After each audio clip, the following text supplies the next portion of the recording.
Pacte de gouvernabilité, un chèque en blanc qui interroge la légitimité. Par Nirva Florent Bruno. Analyste politique, écrivaine, 2 avril 2026. Une question fondamentale de légitimité du pouvoir du Premier ministre Alex Didier Fils-Aimé. Dans un contexte national marqué par l'instabilité et la quête d'un ordre institutionnel, la question de la gouvernance s'impose comme un enjeu central.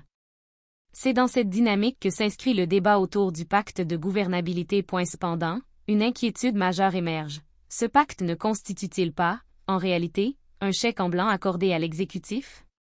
Lorsque le Premier ministre Alex Didier Fils-Aimé procède à la nomination de 5 personnalités pour un mandat de 3 ans, une interrogation essentielle surgit immédiatement.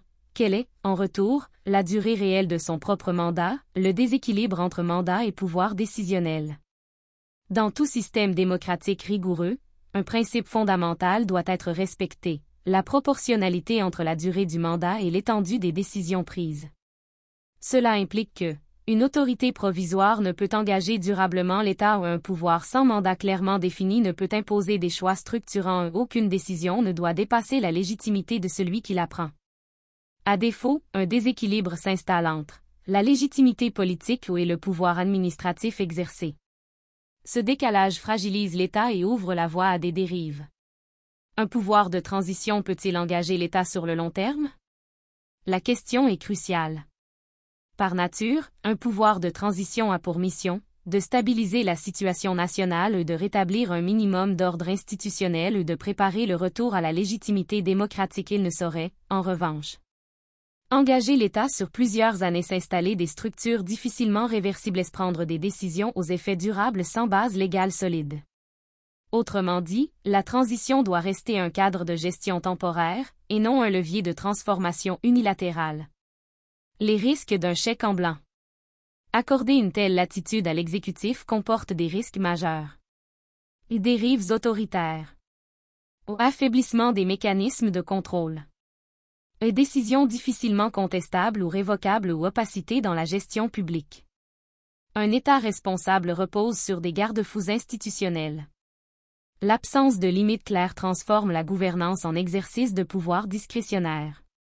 Le péril de l'ambiguïté institutionnelle. Il est profondément risqué pour un État de se maintenir dans une zone d'indétermination, à mi-chemin entre démocratie proclamée et exercice concentré du pouvoir. Naviguer entre ces deux logiques sans les assumer clairement crée une fragilité structurelle.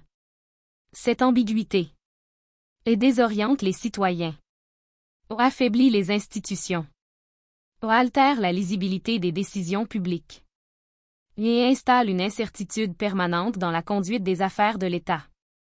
Un régime ne peut durablement se construire dans le flou. Et elle doit être définie avec clarté. Et les mécanismes qui en découlent doivent être pleinement assumés. L'influence préoccupante des groupes organisés.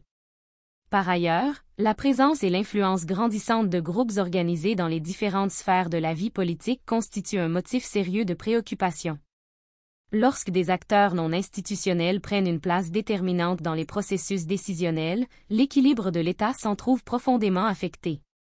Cette dynamique peut entraîner une captation du pouvoir au détriment de l'intérêt général, une fragilisation des institutions républicaines, une confusion entre légitimité populaire et rapport de force, et une normalisation de l'ingérence dans les affaires publiques.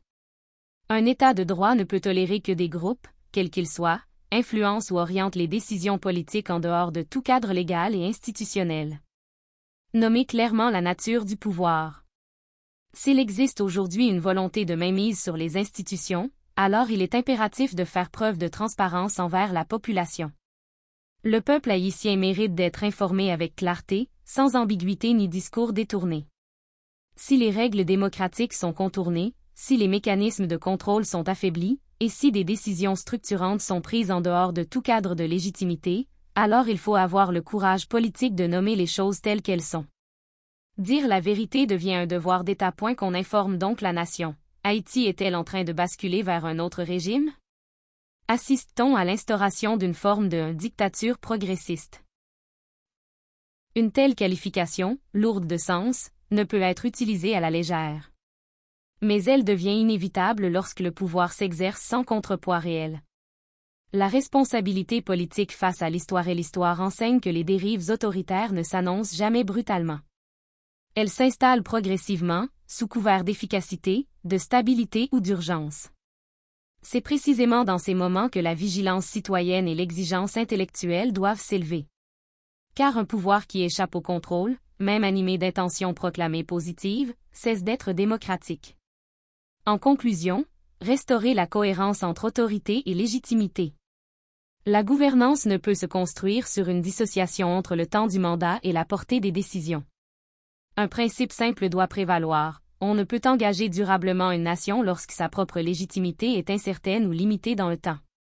Le pacte de gouvernabilité, s'il n'est pas encadré avec rigueur, risque de devenir non pas un outil de stabilisation, mais un précédent dangereux pour l'équilibre institutionnel.